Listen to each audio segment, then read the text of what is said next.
Congress entitled Family Life and New Technologies by the International Federation for Family Development or IFFD. Inspiring speakers and experts will share valuable insights on parenting tips and strengthening family ties in this fast-paced modern world. The 2024 IFFD World Congress will be on February 24 to 25, 2024 at the Waterfront Hotel, Lahog, Cebu City. Register now through www.iffd.org and the 2024 IFFD World Congress page on Facebook. See you in Cebu. Ito ang DCXL News. 558 kHz, 6 na dekadang maaasahan sa balita at serbisyo publiko. Ang himpilan ng RMN Network sa Mega Manila. Live sa radyo at online. Mga kasama, ganap ng alas 12 ng tanghali.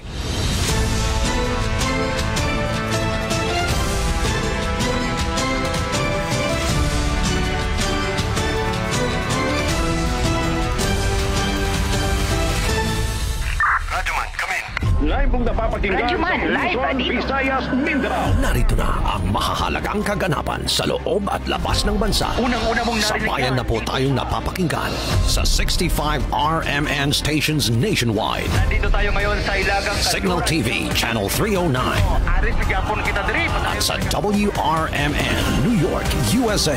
Wala pang ibang reporter dito. Napapanood din tayo sa YouTube at Facebook channel ng RMN Worldwide.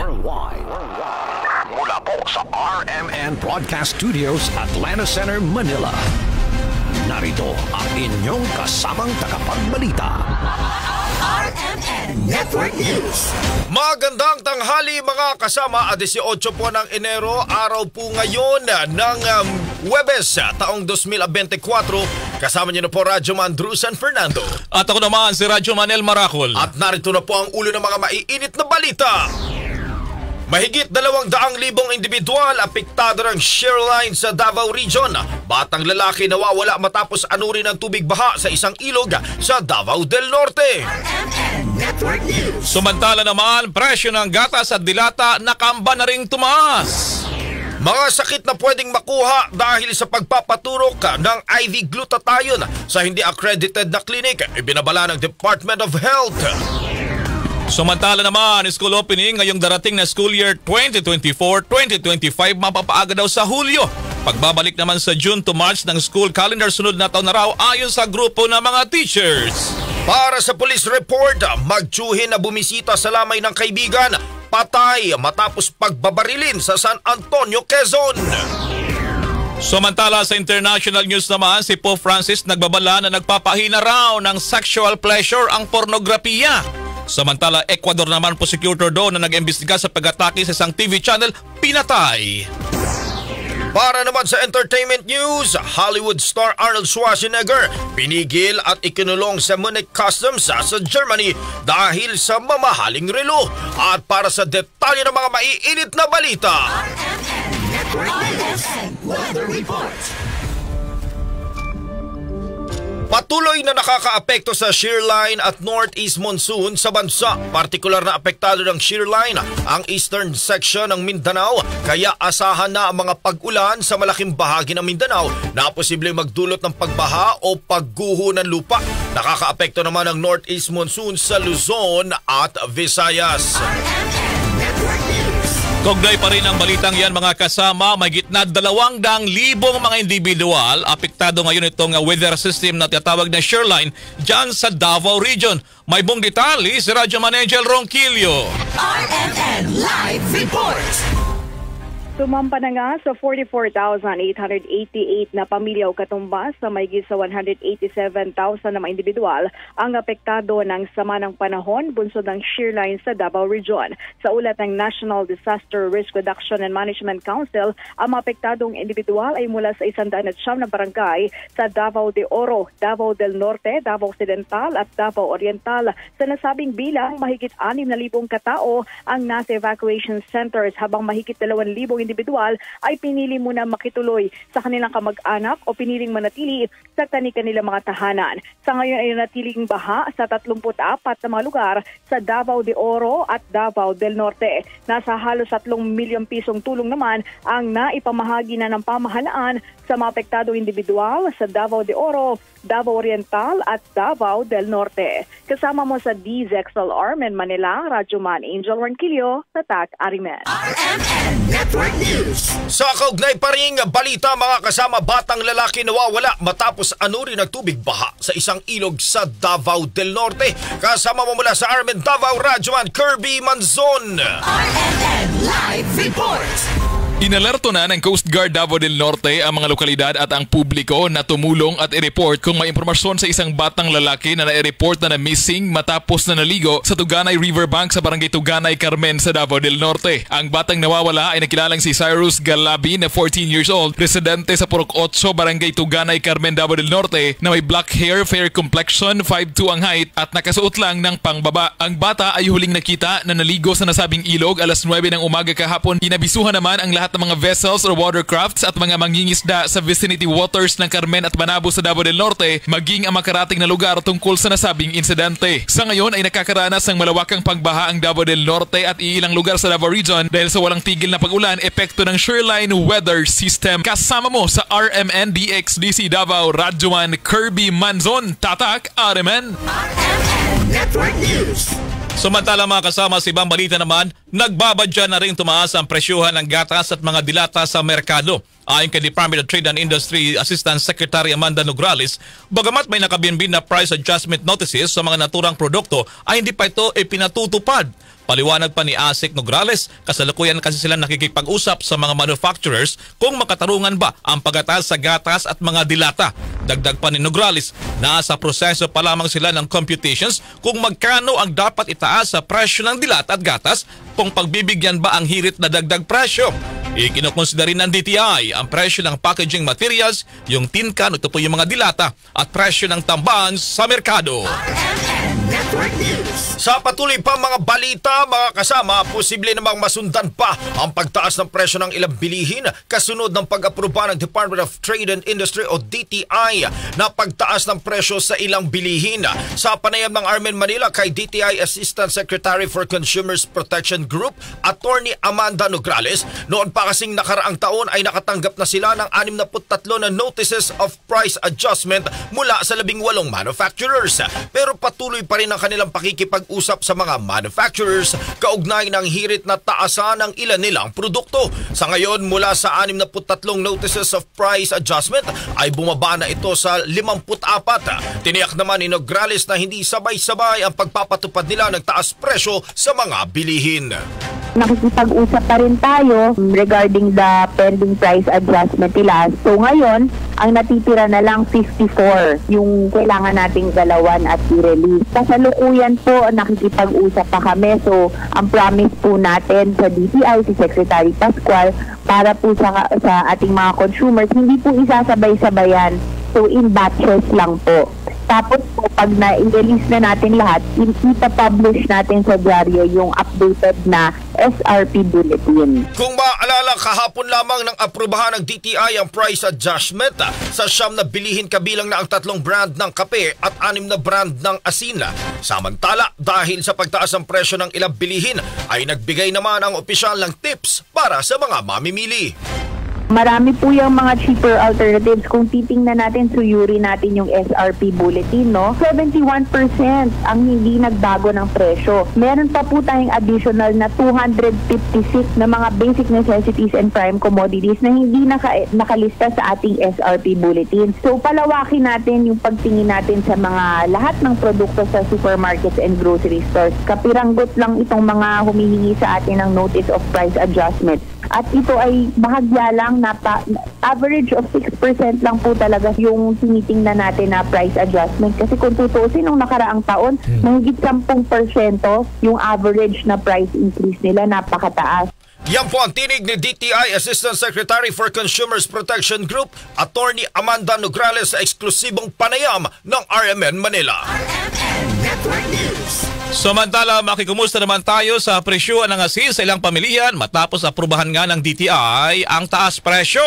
Kasama mo sa balita si Rajaman Chilim Prido.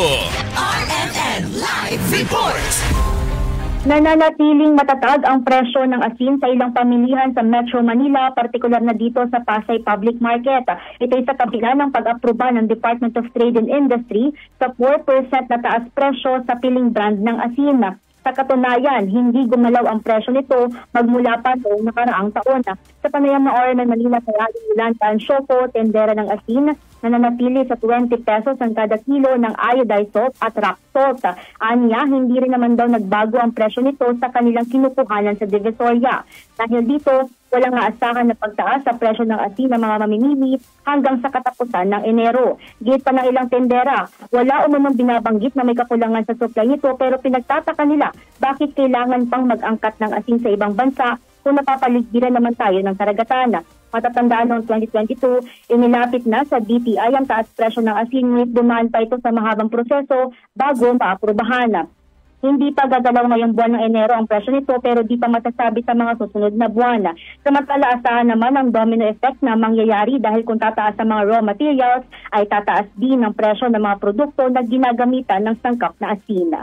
Kasama mo sa DZXL RMN Manila, Rajaman Chilim Prido, Tatak RMN. Network News. Samantala, bantay presyo pa rin mga kasama. Sang-ayon naman ang grupo ng mga panadero na dagdagan ang presyo ng Pinoy Tasty at Pandesal ng 2 pesos hanggang 2 pesos 50 centavos na hirit naman ng commercial baker sa bansa. Sa panayam ng RMN Manila kay Chito Chavez, presidente ng Asosasyon ng Panaderong Pilipino, sa ngayon kasi ay masyado nang mababa ang presyo kumpara sa mga branded na Pinoy Tasty at Pandesal. Kaya naman ang mga mamimili na mismo ang nagkukumpara na malayo ng presyo ng Pandesal at Pinoy Tasty sa mga branded nito. Maigian niya magkaroon ng pagtaas ng presyo ng naturang mga produkto para maging angkop sa presyohan sapagkat malaki ang diferensya nito sa standard na presyo. Pero sa kanilang panig, hindi na sila pwedeng humirit pa ng adjustment sa presyo ng Pinoy Tasty at tinapay dahil nagtaas lamang sila ng presyo noong nakaraang taon. Para po sa amin, napakababa po ng presyo ng Pinoy Tasty at ng Pinoy Pandesal na nagiging point of comparison ng mga mamimili sa aming panadriya at nababanggit po nila bakit ang baba ng Pinoy Tasty at ang kumpara naman sa mga branded. Kaya po sana pagka-desisyon po ang kahilingan ng mga gumagawa ng dalawang produktong ito. Kami naman po sa community bakery ay wala pong magaganap na pagtataas sa presyo ng aming regular na ibinebenta sa aming pamilihan. Sa kadahilanan po na nung isang taon kami po ay nagalaw na ng presyo. Yan po ang tinig ni Chito Chavez, presidente ng Asosasyon ng Panaderong Pilipino sa eksklusibong panayam ng RMN Manila. Una rito, sinabi ng Field Baking na pinaplansya na nila ang kanilang mga datos sa Department of Trade and Industry para sa kanilang hirit na price increase. RMN Network News. Sa ibang balita naman mga kasama, bawal ang mga klinik na mag-inject ng tinatawag na glutathione kung para lamang ito sa pagpapaputi. Ito naman ang ginit ng Department of Health o DOH kasunod na rin ng isang napaulat na nasawi matapos magpa-IV gluta. Sa panayam ng RMN Manila, sinabi ni Department of Health Undersecretary Eric Tayag na maraming panganib na dulot ang IV gluta lalo na't hindi naman ito aprobado ng Food and Drug Administration o kaya naman ay FDA. Ang glutathione ay hindi po sinang-aayunan ng FDA maraming taon na. At yan ay wala hong ebidensya doon sa mga claims sa whitening at saka may mga side effects po yan pag binigay sa isang pasyente halimbawa. At yung sa stem cell naman, sapagkat aning lamang na institusyon ang accredited sa stem cell po at kung ikaw ay stand-alone na stem cell clinical job, dapat ikaw ay merong ugnayan sa isang third-level hospital. Bawal po yun. Kung whitening po ang indication po, bawal po. Kaugnay niyan, ibinabala pa ni Undersecretary Tayag ang mga sakit na maring makuha lalo na kung sa hindi naman accredited na clinic. Pumunta po kayo doon sa pinagkakatilaang website. Matatakot po kayo sa maaaring mangyari po sa inyo. Sapagkat isa na dyan, pag marumi yung karayom na ginamit, o nandiyan ng hepatitis C, nandiyan ng HIV, nandiyan ng hepatitis B, o maraming maaari kayong makuha. Tapos yung iba naman ay baka pwede kayong magkaroon ng severe allergic reaction. So, Stevens-Johnson syndrome, ilang minuto lang talagang hindi ka naaabot sa ospital. Yan ang tinig ni Department of Health Undersecretary Eric Tayag sa panayam ng RMN Manila. Samantala mga kasama, Department of Health Ilocos Region muling nakapagtala na mahigit 100 kasong ng COVID-19. Kasama natin mula sa IFM Dagupan si Radyoman Badsag Talaw. RMN Live Report. Muling nakapagtala ang Department of Health Region 1 ng bagong 100 mahigit na kaso ng COVID-19 sa loob lamang ng isang linggo. Base sa datos ng DOH-CHD1, pumalo sa 108 na kaso kung saan naitala ito mula January 7 hanggang 13. Dagdag pa dito, mas mataas umano ng 38.5% ang naitala ngayon kumpara sa naitalang kaso noong December 31 hanggang January 6. Sa ngayon ay may 182 na intensive care unit beds, ngunit may 24 ang ginagamit ngayon sa pasyenteng may COVID-19. Sa datos pa rin, may 3 naitalang hensya kung saan ang may na sa critical na kondisyon. Ibinahagi naman sa kabila ng naitalang kaso ng COVID-19, wala pa na namang naitatalang namatay kaugnay dito ngayong taon. Kasama na dito sa FM Dagupan, ito si Idol Badsag Talaw, Tatak RMN Network News. Samantala naman mga kasama, mag-aantay na lamang ang Philippine Health Insurance Corporation of PhilHealth sa kumpas ng Pangulong Ferdinand Marcos Jr. kung sususpindihin ang implementasyon ng premium rate hike. Ito'y matapos sabihin ng Malacanang kahapon na pinag-aaralan na ng Pangulong Marcos Jr. ang rekomendasyon ni Health Secretary Teodoro Herbosa na huwag munang ituloy dahil na rin sa taas ng mga bilihim. Sa naging panayam ng RMN Manila, sinabi ni Ray Balenya, PhilHealth Acting Vice President for Corporate Affairs Group, na nakasaad sa Universal Healthcare Law na tataas talaga sa 5% ang premium contribution ngayong taon. Pero nilinaw ni Balenya na hanggang ngayong taon na lamang daw ang pagtasana ng kontribusyon. Kaya nga gusto nating linawin lagi, Sir Aljo, no, na siyempre itong bagay na ito ay pinag-aaralan na po ng Pangulo. Pero ito'y for information lamang sa ating mga kababayan sakali po na gusto nilang malaman ano ba talaga ang sinasabi po sa batas. Ang sabi po sa batas ay for this year, 5% po. So kung nanggaling tayo sa 4% noong last year, ay magkakaroon po ng aumento. Ang pinakamababa po na babayaran ay 500 pesos, kada buwan. Pero tayo po'y mag-aantabay kung ano po magiging pasya po dito. At kung ano man yon ay ito syempre ang i-implement ng PhilHealth para po sa ikabubuti ng nakararami po. Yan ang tinig ni PhilHealth Acting Vice President for Corporate Affairs Group, Ray Balenya, sa panayam ng RMN Manila. Sa ibang balita naman mga kasama, mapapaaga ang pasukan ngayong darating na school year 2024-2025. Ito ang kinumpirma sa interview ng RMN Manila ni Teachers Dignity Coalition Chairperson Benjo Basas kasunod ng isinagawang konsultasyon ng Department of Education sa mga guro, paaralan, magulang at student leaders nitong nakaraang araw. May kaugnayan ito sa isinusulong ng mga guro at ilang grupo na ibalik muli sa June to March ang school calendar 3 taon mula nang gawin itong August to June. Ayon kay Basas, sa naganap na konsultasyon ay nagkaroon ng consensus para i-adjust ang school calendar kung saan mapapaaga na ang bakasyon ngayong taon at posible ito sa May 31 ngayong taon na. Bunsod nito, maaga rin anya ang school opening para sa school year 2024-2025 na posible mangyari sa July 29 ngayong taon. Ang adjustment anya ay magbibigay daan para maibalik na sa June to March ang school calendar pagdating ng taong 2025 to 2026.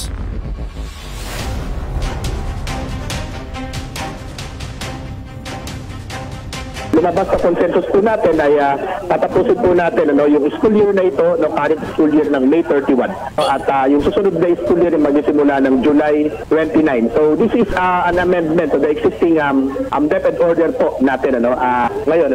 Kaya medyo ito yung part na ng transition at paghahanda para doon sa pagbabalik natin sa June to March cycle, hopefully by school year 2025-2026. Sinabi ni Basas na inaayos na ng DepEd ang draft para sa formal memo kaugnay sa naturang school calendar adjustment. RMN Network News. Samantala, sa kaugnay namang balita, kuha tayo ng reaksyon sa ilang mga magulang kaugnay sa panukala sa pagbabalik sa Hunyo ng pagbubukas ng klase. Kasama mo sa balita si Radyoman Silvestre Labay. RMN Live Reports. Sang-ayon ang ilang mga magulang sa panukalang ibalik na sa buwan ng Hunyo ang pagbubukas ng school calendar. Ayon sa ilang mga magulang sa Santa Elena Elementary School sa Marikina City, sinabi nila na mas maganda kung gagawin na lang sa June ang pagbubukas ng klase. Paliwanag nila na maliban sa matagal na itong nakasanayan, hindi umano makapag-concentrate ang mga estudyante sa pag-aaral dahil sa sobrang init ng panahon tuwing Marso at Abril. Mayroon din nila na pagkakataon din umanong hindi kinakaya ng electric fan ang sobrang init ng panahon, kaya't nangangamba rin sila sa kalusugan ng kanilang mga anak sa posibleng dehydration. Dagdag pa nila, hindi rin masamantala ng mga estudyante ang panahon ng bakasyon tulad ng swimming at iba pang aktibidad na batid na pinag-aralan na ng DepEd na ibalik sa buwan ng Hunyo ang pagbubukas ng klase. Ayon naman kay DepEd Deputy Spokesperson Assistant Secretary Francis Bringas, bukod sa tapos na ang pandemya, tugon din ito ng DepEd para maibsan ang masamang epekto ng tag-init sa mga estudyante at mga guro. Bukod dito, ito rin umano ang lumabas sa ikinakasang konsultasyon ng DepEd sa mga paaralan, mga guro at mga magulang at maging mga student leader noong January 15. Kasama mo sa DCXL RMN Manila, Radyoman Silvestre Rambulabay, Tata, RMN Network News. Sa ibang balita naman, mga kasama, minorya sa Senado tiwala na hindi maapektuhan ang relasyon ng China at Pilipinas sa ginawang pagbati ni Pangulong Bongbong Marcos Jr. sa bagong Taiwan President. Kasama mo sa balita si Radyoman Conde Batak. RMN Live Reports. Kuwag po sa Senate Majority Leader Coco Pimentel na hindi naman maapektuhan ang relasyon ng Pilipinas at China sa ginawang pagbati ni Pangulong Bongbong Marcos sa bagong halal na presidente ng Taiwan. Ito kahit pa sinagali ng China ang ginawang pagbati ni PBBM sa bagong Pangulo ng Taiwan na si Lai Ching-te na silalang separatist at inilalaban ng isang sovereign state ang Taiwan. Inilambing ni Pimentel sa tensyon ng Pilipinas at China sa West Philippine Sea ang naging pagbati ni Pangulong Marcos sa Taiwan President na sa kabila ng mga issue ay hindi apektado ang magandang bilateral relations ng dalawang bansa. Ano hindi dahil binati ng PBBM ang nanalong Pangulo ng Taiwan ay may babasura na lamang ng basta-basta ang magandang relasyon ng Pilipinas at China. Kilala sa Pimentel na nananatili ang goodwill sa relasyon ng dalawang bansa, patuloy na maisasalba ang relasyon ng Pilipinas at ng China dahil matatag na doon pa man ang business chamber relationship sa pagitan ng PRC at ng Filipino-Chinese community. Dagdag pa rin Pimentel na dapat na bahala sa naging insulto ng China sa Pangulong Marcos dahil hindi lang naman itong unang pagkakataon na may nasita ang China na opisyal ng bansa at may mga kakasunan tayo sa ilalim ng Department of Foreign Affairs na may kakayahang hawak na mga ganitong controversial na issue. Kasama mo sa DCXL RMN Manila, Radyo Maricon de Batak, Tatak, RMN Network News. Sa kaugnay pa rin balita, dumako tayo ng kamera. Reaksyon pa rin ng ilang mga kongresista sa pagbati ng controversial nga ng Pangulong Marcos doon sa bagong Pangulo ng Taiwan. Kasama mo sa balita si Radyoman Grace Mariano. RMN Live Reports. Binigyang diin ni House Senior Deputy Speaker at Pampanga 3rd District Representative Aurelio Gonzales Jr. na karapatan ni Pangulong Ferdinand Bongbong Marcos Jr. na batiin ang bagong halal na Pangulo ng Taiwan. Tugon ito ni Gonzales sa pagpuna ng China sa congratulatory message ni PBBM kay newly elected Taiwan President Lai Ching-te. Sabi ni Gonzales, ang nabanggit na gesture of goodwill ni Pangulong Marcos ay batay sa diplomatic principles ng kanyang administrasyon na ipatupad ang positive international relations. Ayon kay Gonzales, pinapahalagahan ng Pilipinas ang diplomatic relationship dito sa China habang pinapanatili ang paggalang at pag-unawa. Kaugnay nito inilinaw ni Gonzales ang pakikipagkaibigan ng Pilipinas sa mga karatig bansa at pagkilala sa kanilang liderato ay taliwas sa sinabi ng Chinese Foreign Ministry na nakikipaglaro tayo ng apoy at nakikialam sa kanilang internal affairs. Binanggit ni Gonzales na ang Pilipinas ay patuloy na tumatalima sa international diplomatic norms at nagpapanatili ng magandang relasyon sa lahat ng bansa kabilang na ang China at Taiwan. Kasama mo sa DCXL RMN Manila, Radyoman Grace Mariano, Tatak, RMN. RMN Network News. Sa ibang balita, mga kasama seguridad sa supply na tubig, pinatututukan ni Pangulong Marcos. Kasama mo sa balita si Radyoman Chanel Salazar. RMN Live Report. Pinatututukan ni Pangulong Ferdinand Marcos Jr. ang pagbibigay ng sapat na supply ng tubig sa lahat ng sektor sa bansa. Ayon kay Local Waters Utilities Administration Administrator Vicente Homer Reville, dahil sa direktiba ni Pangulong Marcos ay binuo nila ang patubig sa buong bayan at mamamayan. Sa ilalim ng proyekto, target ng Administrasyong Marcos na tiyakin ang water security sa lahat ng mga probinsya, lungsod, bayan at mga barangay. Sa katunayan, anya ay naglatag sila ng 8 proyekto noong 2023 na nagkakahalagang 1 billion pesos. Dagdag pa ni Reville na umarangkada na rin ang Water District Development Program matapos makakuha ng pondo sa Asian Development Bank. Dahil dito maladagdagan ng 11 pang proyekto sa Water District na pakikinabangan ng 240 na kabahayan. Samantala sa ngayon ay aabot na sa 22.3 million ang nasiservisyohan ng 533 na water district sa buong bansa. Kasama mo sa DZXL RMN Manila, Radyoman Chanel Salazar, Tatak RMN. RMN Network News. Dumako muna tayo dyan sa may bahagi ng Northern Mindanao. Yung residente doon, yung publiko nila, abay nababahala sa utang at problema ng tubig dyan sa Cagayan de Oro City. Mula sa RMN Cagayan de Oro, kasama mo sa balita si Radyoman Menzi Montes.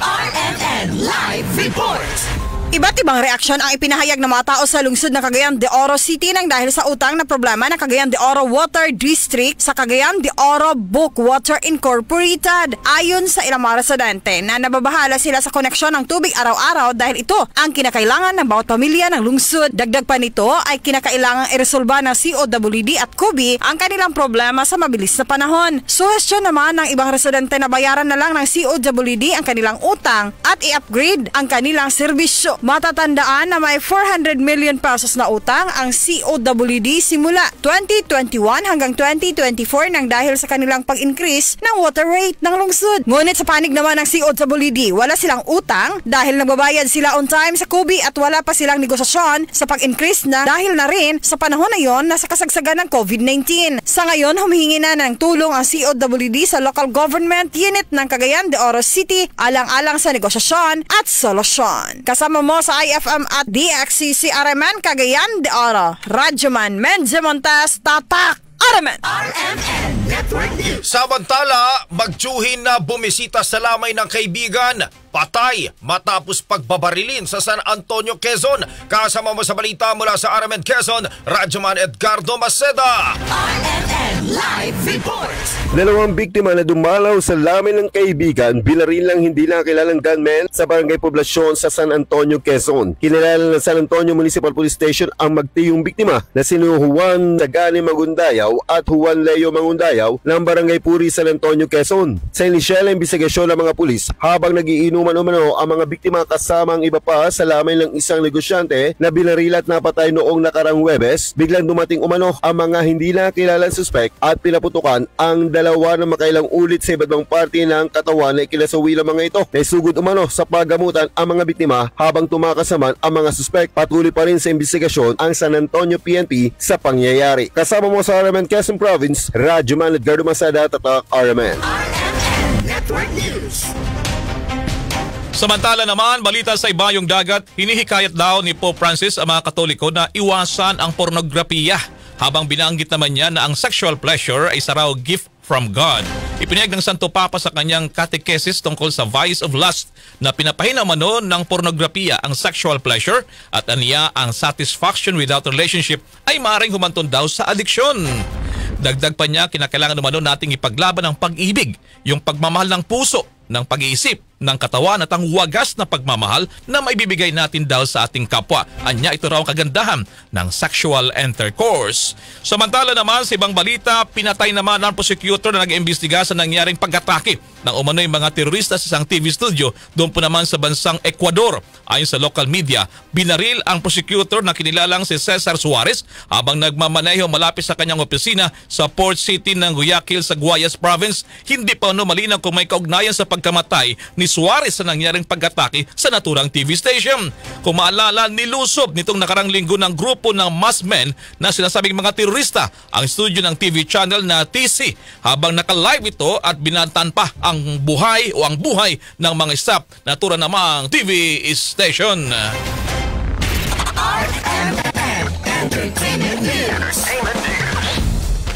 Para naman sa entertainment news, sa Hollywood star Arnold Schwarzenegger pinigil at ikinulang sa Munich Customs sa Germany dahil sa mamahaling relo. Alamin nga natin ang chika mula kay Radyoman Alex Foraque. Pinigilan sa Munich Airport, Germany ang Hollywood action hero na si Arnold Schwarzenegger matapos na hindi maideklara ang bitbit itong mamahaling relo. Ayon kay Customs spokesman Thomas Meister, ang 76-year-old na Austrian-born actor at ex-governor ng California ay ikinulong sa customs area matapos dumating mula Amerika. Inaasang makakabiyahe sana ang aktor, subalit sinabi ng customs na kailangang iwanan nito ang kanyang luxury watch dahil sa nangyari. Sinampahan ng Terminator star at dating bodybuilding icon ng tax evasion.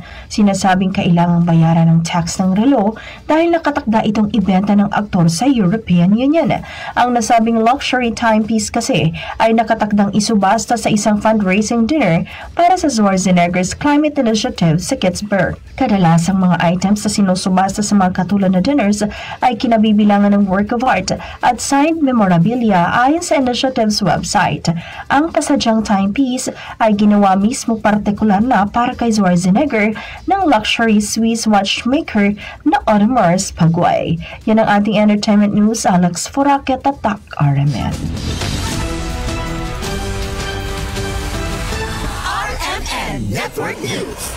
At sumayin niyo po ang mga nangungunang balita. Ako po si Radyoman Drusan Fernando. At ako naman si Radyoman El Maracol. Mula po rito sa RMN Broadcast Studios sa Atlanta Center, Manila. Sa mga taga-Samar, maupay nga kulop. Marami pong salamat. Inyo pong natunghayan ang RMN Network News. Palagi ang tumutok para huwag mahuling sa maiinit na mga balita at impormasyon. Reaching millions nationwide and worldwide for more than 70 years. Tatak RMN. Mga kasama, oras natin 12:30 na.